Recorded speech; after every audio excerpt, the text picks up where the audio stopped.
Morning mga pogi. So ngayong araw punta tayo ng Pangasinan. Road trip muna tayo. So ngayon, dito tayo sa NAIA X dadaan para mas mabilis. From NAIA X to Skyway to Balintawak to North. Yeah. So, umalis kami mga alas 11 ng gabi kasi yung call time namin mga 6 to 7 a.m. So nakarating kami dun sa place na pick up point mga 6 siguro. So nag-breakfast muna kami. Marami rin yung pumunta dito. Dala pala namin yung 2016 na Everest. Siyam pala kami. So kasya naman. Maskip lang pero okay naman. So ayun, umalis na kami doon sa pick up point. Papunta kami dito sa 100 Island. So mga ilang island lang naman yung mga pupuntahan natin para ma-explore yung ganda ng 100 Islands.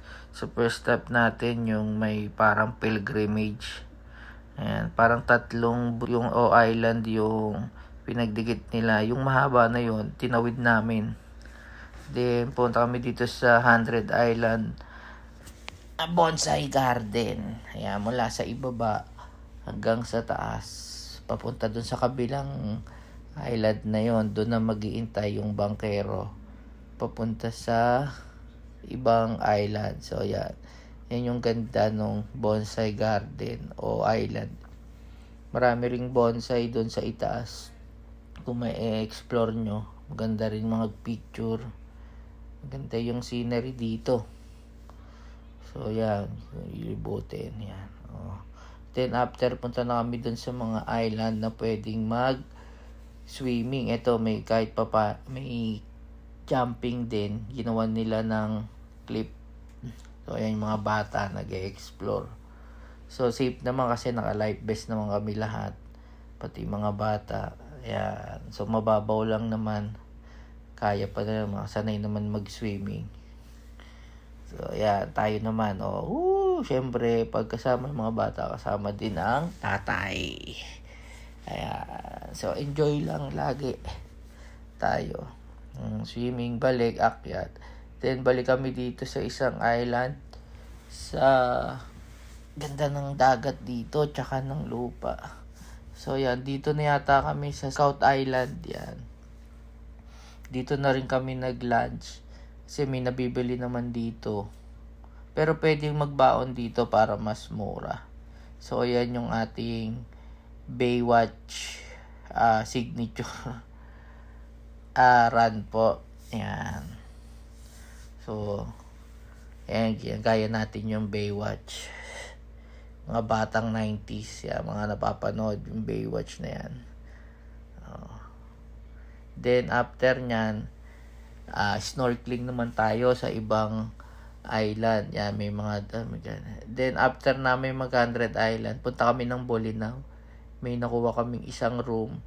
Puro double deck siya. Kaya pa nga yata yun, mga 10 to 15 person eh. Okay naman, pang overnight lang. So, ito yung view niya sa umaga. Ayan, paggising mo. Yan, habang nantay mo yung sunrise. Ito yung Patar Beach na tinatawag. Yan. So, ito yung umaga namin. Yun, may nagtinda pala ng suman. So, after nyan, punta kami sa mga falls. Yan. Kasi mag-check out na kami mga 11 eh. So, punta muna kami sa falls. Una namin pinuntahan yung Falls 1. Yan, Falls 1. Mula sa taas pababa. May entrance din siya kung sa pagkakaalala ko parang 20-30 pesos. Yan. Pagdating mo naman sa ibaba, merong life jacket siyang i-rent para makapag-swimming. Bawal mag-swimming nang hindi naka-life jacket. So, yan. Pababa kami si Mother tsaka si Maki, panganay ko. Ayan. Pababa sa may pinakababa, nandun yung Falls 1. Yan. Pwede ka maligo. Iba-iba yung entrance eh. Merong entrance dun sa kabila. Sa kabilang area ka naman. Pero isa lang yung falls. So yan. Maganda yung falls dito. Ayan, mag-swimming yung mga bata. Siyempre kasama rin tayo. Ayan, ang linaw ng tubig. So ito yata yung Pulse 3 na yata to.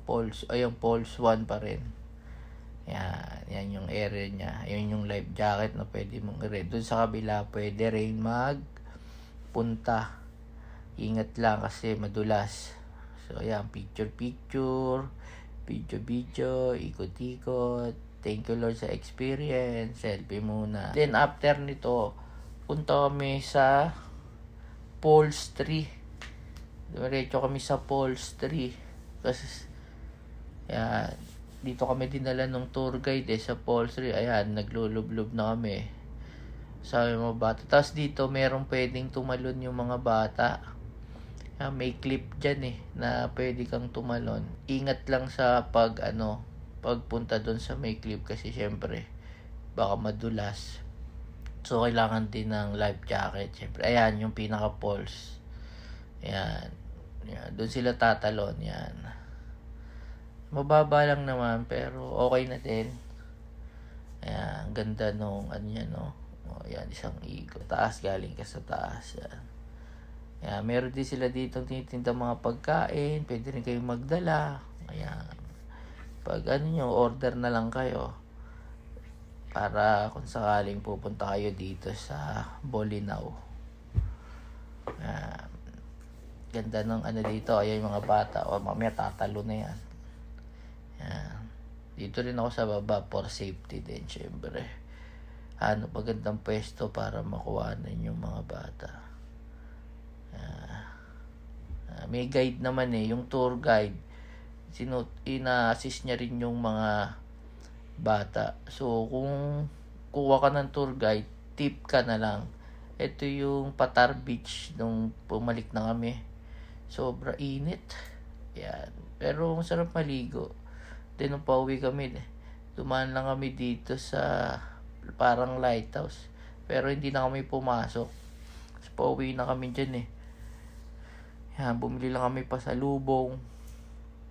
Then, diretso uwi na kami. Umalis nga pala kami ng 12. Mga 12. Pauwi ng Cavite. Ayan, 12 hours namin tinakbo to. Kasi, syempre, lahat ng traffic madadaanan mo. Tsaka bayan-bayan din. Yan.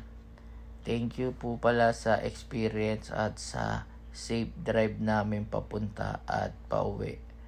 Until next road trip po, sama-sama po tayo. Marami pong salamat.